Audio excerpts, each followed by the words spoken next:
1년이나 남았습니다. 그러니까 충분히 가능하다고 보시면 되겠습니다. 다음 거 보세요. 이렇게 국회의원이 된 노회찬 의원은 약자와 소수자에 아주 특별히 각별한 애정을 가지고 활동을 했습니다.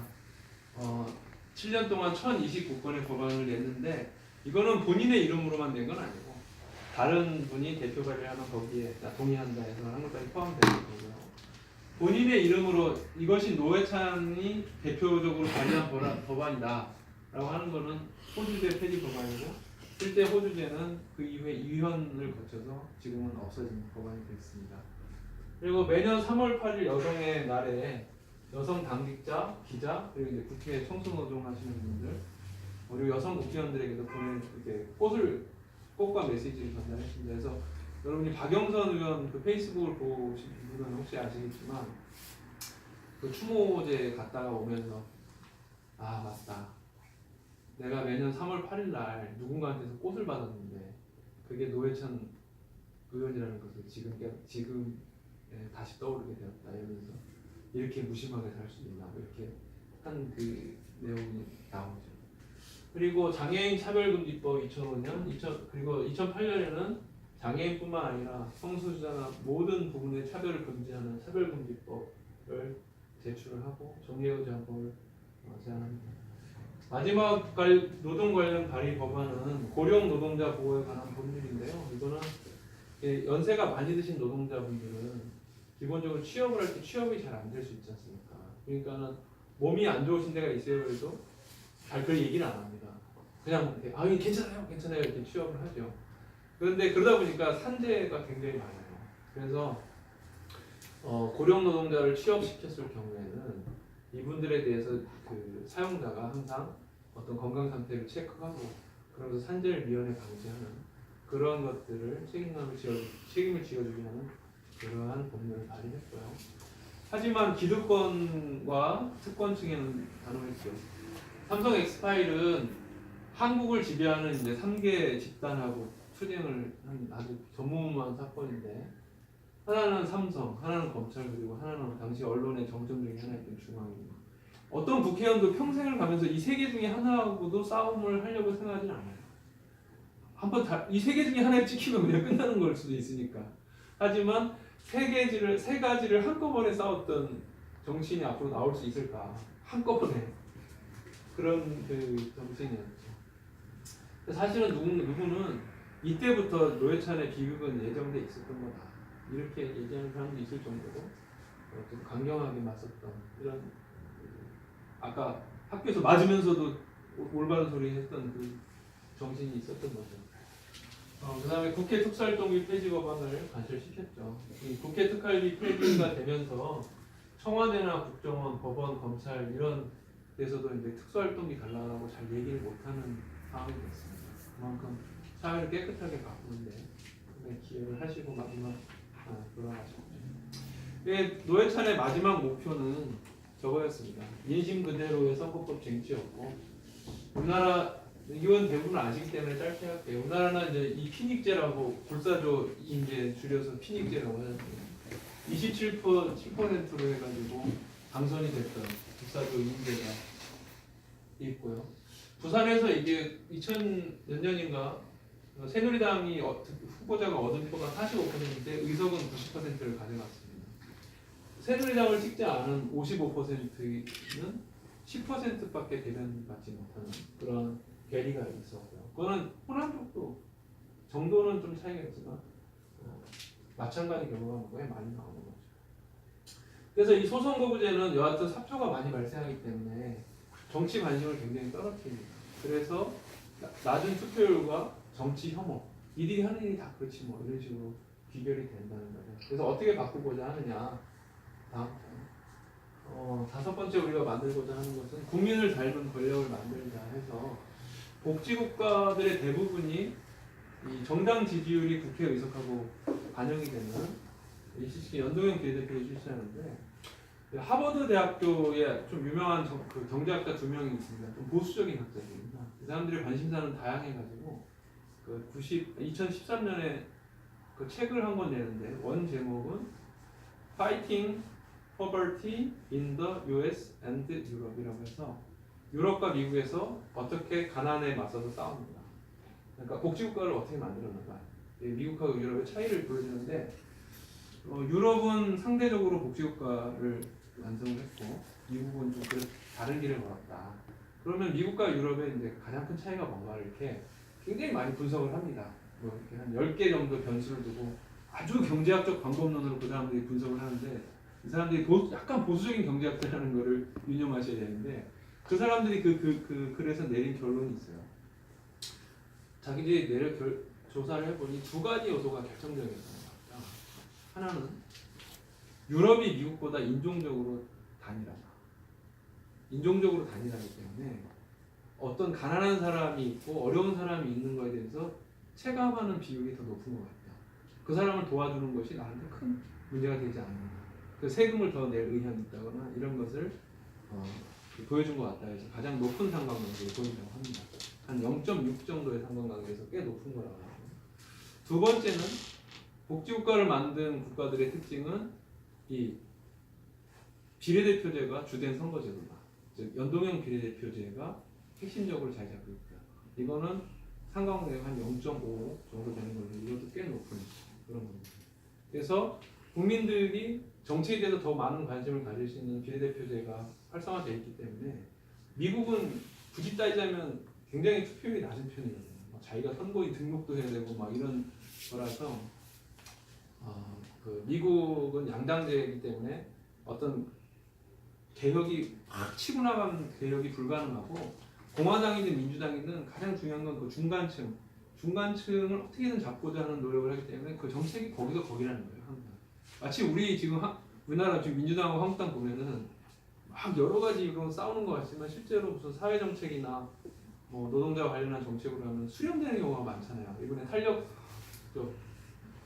근로시간 이제 확대라든가 이런 거는 둘이 막 합치잖아요. 그런 걸 보면 개혁이 잘 일어나지 않는다는 거죠. 양당제 국가에서는 그런 얘기를 하실 정도로 이 비례대표제는 한 사회를 바꾸는 데 굉장히 중요한 의미가 있다고 보여집니다. 그리고 대통령 선거도 결선 투표제를 도입해서 사표를 최소화하는 나라들이 대부분이고요. 그래서 다른 나라들은 우리나라보다 투표율이 굉장히 높아요. 프랑스, 독일들 여러분 검색해 보시면 투표율이 한 70% 내지 80% 이상이 나옵니다. 우리나라 총선은 50% 중반이고 진짜 그나마 우리 이제 정의당과 같은 지구정당들이 활동을 해가지고 좀 높아졌지 그 전에는 훨씬 낮았어요. 막 42%막 이런 데도 많아요. 왜 자기를 대변하지 못한다고 생각하니까. 여기 보면은 프랑스 대통령 선거에서 2002년에 악몽을 짓자 그러면서 투표율이 프랑스에서는 결선 투표가 있기 때문에 2차 투표가 따로 있거든요. 1차 투표율이 85%가 나온 거예요. 엄청나죠. 근데 그러면 2002년도에 도대체 1차 투표율이 몇 프로였길래 이런 악몽이었다고 표현하느냐. 1차 투표율이 72% 나왔어요. 그때 그럼 왜 72%인데 왜 악몽이냐고 그러냐면은 보통은 거기서도 이제 보수당과 사회당 두 개 정당이 1, 2등을 해서 결선 투표가 올라가는 구조였거든요. 근데 투표율이 72%가 되다 보니까 보수당이 한 18% 득표했는데 사회당 후보가 한 14% 득표했나 그렇고 극우파 오늘 주면 인종주의 정당 흑인들은 다 나가라 이 이슬람 놈들 다 물론 다 이 추방해야겠다 이런 정당이 15%를 득표해가지고 2등이 된 거예요. 그래서 결선 투표를 그 말도 안 되는 정당과 보수파가 치러야 되는 그런 게 되니까 그 당시에 르몽드 사설이 어떻게 국민의 72%밖에 투표를 안 하는 이런 미개한 국가가 될 수 있냐 막 하니까 결과적으로는 그 이제 결선 투표 가서는 뭐 80대 20 정도로 거의 이제 그 소위 보수 정당, 그러니까 인종주의 정당은 아니지만 거기에 몰아줬고요.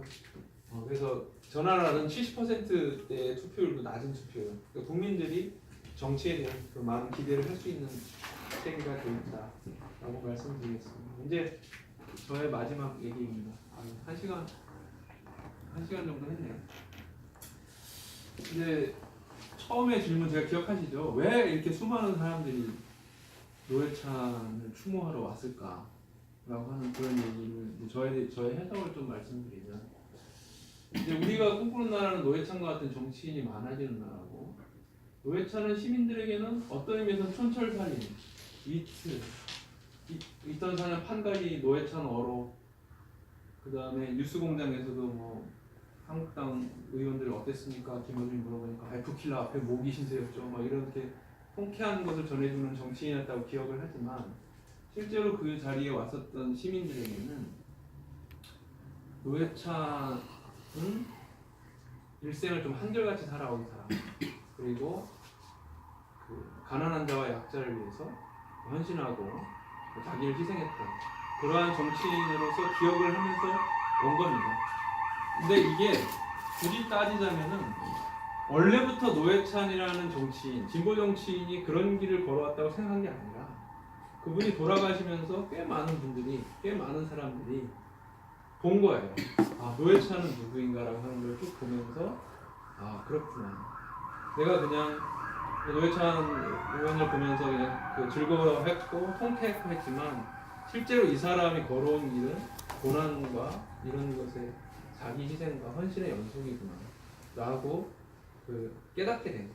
그러면서 그러한 마음의 빚을 가지고 왔다 라고 하는 게 제 해석이고, 꽤 많은 기자들도 자기도 이번에 그런 걸 알았다. 자기도 젊은 기자들이 그렇게 많습니다. 그전에는 잘 몰랐는데 이번에 돌아가시고 나서 그 삶을 조명하는 걸 보면서 꽤 많이 울었다 그런 얘기 하더라고요. 그런데 제가 말씀드리고자 하는 바는 뭐냐, 마지막으로 그러면 여기에서 이제 이 진보 정치인이란 무엇인가 라고 하는 문제입니다. 이게 저는 정당이라고 하는 거는 크게 보면 세 가지의 아주 중요한 요소를 가지고 있다고 생각합니다. 그 세 가지의 가장 중요한 첫 번째는 저는 이 정당은 무엇을 지향하느냐, 가치라고 생각합니다. 그 정당은 집권을 향해 나가는 조직이기 때문에 굉장히 많은 사람이 그 정당에 함께하지 않으면 집권을 할 수 없는 조직이 됩니다. 그러면 굉장히 많은 사람이 함께한다는 것은 그만큼 생각이 다른 사람들이 모일 가능성이 높다는 거죠. 그때 여러 가지 문제가 당연히 의견 차이가 생길 텐데 그때 이 정당이 나아갈 길을 기준을 밝혀주는 게 뭐겠습니까? 바로 가치, 도선, 정책 이런 거겠죠. 신념이고. 그런 것이 저는 아주 중요한 첫 번째 요소라고 생각하고, 두 번째는 어떤 사람이 그냥 신념만 있다고 해서 이게 세상이 바뀌는 게 아니지 않습니까? 그러한 신념을 함께 검증해주고 또 그 신념을 함께 하는 사람들이 앞장설 때 야, 저 사람을 우리가 도와줘야겠다. 이번에 예를 들면 조현영 후보가 나왔을 때 우리 당원들이 나가서 돈 받는 것도 아닌데 나가서 열심히 운동하고 심지어 돈도 내면서 내가 오늘 저녁은 쏠게 그러면서 막 이러면서 하는 분들, 그런 당원들이 저는 정당에서 가장 중요한 두 번째 요소라고 생각합니다. 그리고 이 당원들은 어떤 당의 정치인들을 지지하기도 하지만 어떤 당의 정치인이 잘못된 길을 갈 때는 나는 이게 당신이 지금 그게 우리의 나아갈 노선에 맞지 않다고 하면서 규율하는 역할을 한다. 그렇기 때문에 당원이 굉장히 중요한 당의 굉장히 중요한 요소입니다. 그럼 마지막으로 제가 세 번째로 생각하는 중요한 요소는 뭐냐? 바로 노회찬 같은 사람입니다. 정치인입니다. 우리가 진보정당에 100만 명이 모여있다, 정의당에 100만 명이 있더라도 100만 명이 후보가 될 수는 없습니다. 우리의 가치를 가장 잘 대변해주는 사람이 우리의 대표가 되어서 국회에 가거나 대통령이 되거나 은평구 의원이 되거나 구청장이 되거나 기타의 활동을 해야지만 되는 거예요. 제가 여기서 노회찬이라고 표현한 것은 사실은 노회찬 개인이 아니라 수많은 크고 작은 노회찬의 그 다른 이름들이라는 거죠. 예를 들면 조혜님 같은 경우입니다. 제가 조혜님 사무장 자꾸 얘기해서 미안한데, 조혜님 우리 사무장을 은평구에 후보를 냈을 때는 이 사람을 믿으세요. 이 사람이 저희가 은평 구민 여러분들의 삶을 개선하기 위해서 가장 최선의 후보라고 내세우는 후보입니다. 다른 당의 후보보다 이 사람을 꼭 당선시켜 주세요. 얘기를 하지 않습니까? 그러면 이 사람을 통해서 우리가 시민들에게 선택을 받고자 하는 것은 우리의 정치를 실현하고자 하는 것인데, 문제는 뭐냐면 아까 노회찬 의원이라고 하는 이제 굉장히 중요하고 아주 엄청난 국민적 사랑을 받은 정치인도 1985년 수배되기 시작해서 2004년 자기가 국회의원 될 때까지 정기적으로 받아본 월급이 없었다고 그랬잖아요. 그리고 2004년에 국회의원 당선되기 전에 자기가 이제 쓴 그 매일매일 일기가 있습니다. 이걸 그 홈페이지에 게시를 했었는데 그때 신용불량자 모임에서 이제 신용불량자 그 무슨 회복 모임이라고 그러죠? 그 뭐라고 그러죠? 이거 신용회복 모임인가요?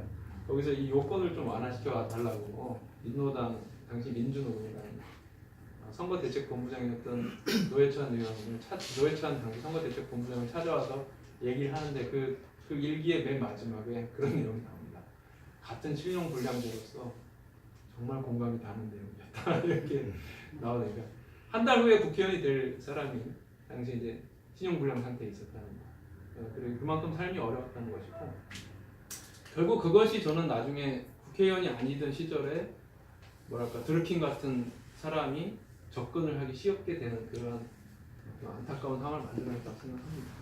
우리가 우리의 대표주자, 우리의 정말 크고 작은 노회찬들을 새롭게 만들어내기 위해서는 당원들이 우리의 진보 정치인을 우리 삶의 굉장히 중요한 부분으로 보고 함께 웃어주고 울어주고 또 그리고 무슨 일을 하고자 할 때 같이 힘이 되어주고 그게 물심양면으로 되는 그런 우리 당이 조직이 될 때 더 많은 노회찬이 나타나고 우리는 더 많이 대중 속에 들어갈 수 있다고 생각합니다. 제가 오늘 노회찬의 삶과 꿈 이런 걸 좀 생각하면서 마지막으로 은평 경험을 드리고 싶었던 거예요. 네, 제 말씀은 이걸로 마치겠습니다. 질문이 있으신가요?